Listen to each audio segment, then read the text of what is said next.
G'day, and this is what Test cricket is all about. Day 3 at the Gabba, India, Australia. And this Indian team, well, it shouldn't surprise us anymore because they keep standing up under pressure. Just when you think they're going to roll over, they always have this fighting spirit. And we'll get into that in a little bit later on, but it just completely amazes me all the time. But India were all out for 336 at one stage. They were 6 for 186. 6 for 186. And I believe the cricketing world would have thought that they were going to roll over.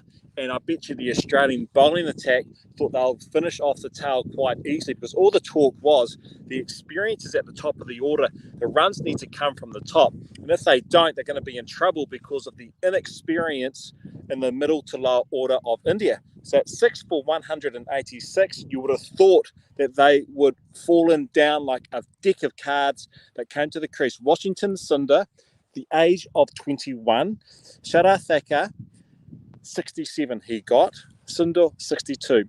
That partnership was outstanding. They showed a lot of resilience. They were tough because let's not forget, this Australian bowling attack is very, very good in their home conditions. And I think Pat Cummins is one of the best bowlers in the world. He is phenomenal. Well, he was the one who had the big breakthrough of Thakur, getting the ball much fuller. I think the Australian attack bowled a touch short. I guess it's the nature when you have these inexperienced batters come to the crease in Australia, you tend to attack them with the short ball. I think they did that too much. They bowled more fuller. I think they would have had success earlier. But anyway, Pat Cummins got the breakthrough. Beautiful ball, just nipping back and bowling Thakur. And then the wicket sort of seemed to come their way for Australian. Hazlewood picked up 5 for 57. He's a quality bowler.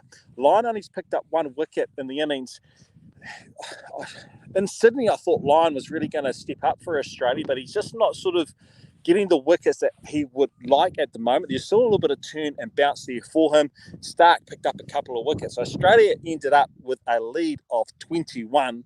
A lead of 33.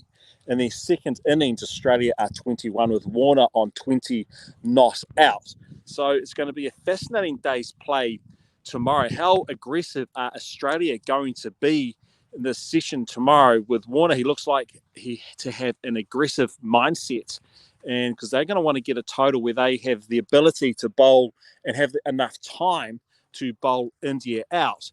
And the big question mark is rain. What sort of factor is rain going to play over the next couple of days? Because if they get too much weather interruptions, it's going to be less time for Australia to be able to try and bowl India out. And then India's obviously wanted to chase the runs down. I wouldn't underestimate that happening also, because I think it's a pretty decent batting surface there at the Gabba. So I think the big story of the day is well, you tell me what you think the big story of the day is, but it has to be that partnership between Sundar and Thakur. And I'll be interested in your thoughts. So young players going to Australia, unless you're a very, very special player, tend to struggle because it's a very hard environment to play cricket. The Australians are very aggressive in nature, and it's just a tough environment. So Ravi Shastri, the coach, has given a lot of belief to this young brigade on this Indian contingent in their tour group. The younger players are really stepping up on this tour. Why is that? Is it because they are very good players, they're skillful and they're naturally tough and they're just very good at what they do? Or has Ravi Shastri given these young men of India a lot of belief that they can do it in the hardest environment of all for an Indian cricketer or a subcontinent cricketer going to Australia, where the wickets are a lot more bouncier? Traditionally, subcontinent players struggle in Australia. But this Indian group have really stood up over the last 3 or 4 weeks. Why is that? Is it the coach Ravi Shastri? Is he putting a lot of belief into this young group? Remember, there's so many players who are normally in this Indian lineup who are not there at the moment. Virat Kohli, the skipper, Bumrah, Shami, the list goes on and on. KL Rahul. So they've been decimated.